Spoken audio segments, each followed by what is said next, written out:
And in your position as Saker, you remain concerned about Serb generals threatening to come back into Kosovo even after September 1999.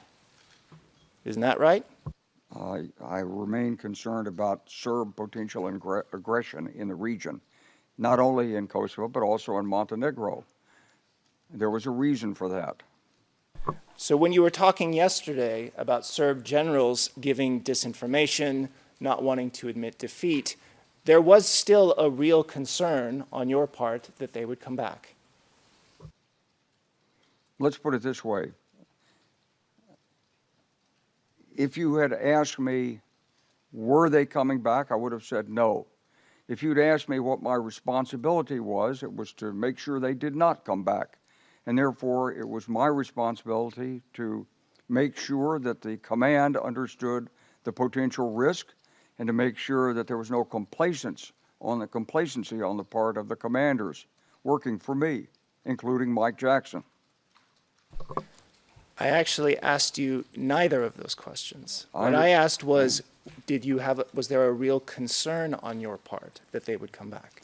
I know you didn't ask me those questions, but counsel, if you'll give me Mr. Prosecutor, if you'll give me the understanding of where this conversation's going. I understand that what you're attempting to show, what I'm attempting to explain is why I made the statements I did.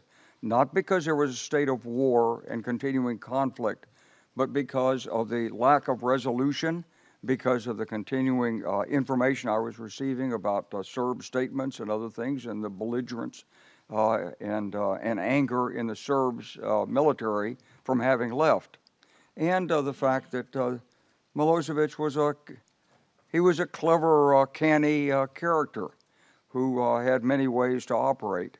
So if you're asking me to make a judgment 25 years, 26 years later, was there a chance that Serbia would come back in? It's easy to say, of course there was no chance Serbia was going to come back in.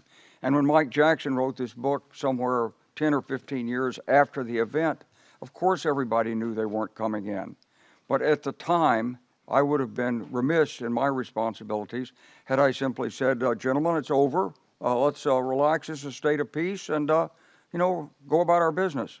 That would have been an improper attitude for me as a commander in the field. I understand that that's what you needed to project as a commander in the field. Right. My question is just about you personally. Were you personally concerned about the Serb generals threatening to come back?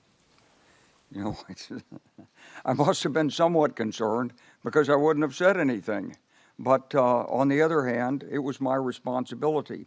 Remember, this was when this conflict ended. It ended with the Russian attempt to discredit and destroy the NATO operation through the Pristina airport caper.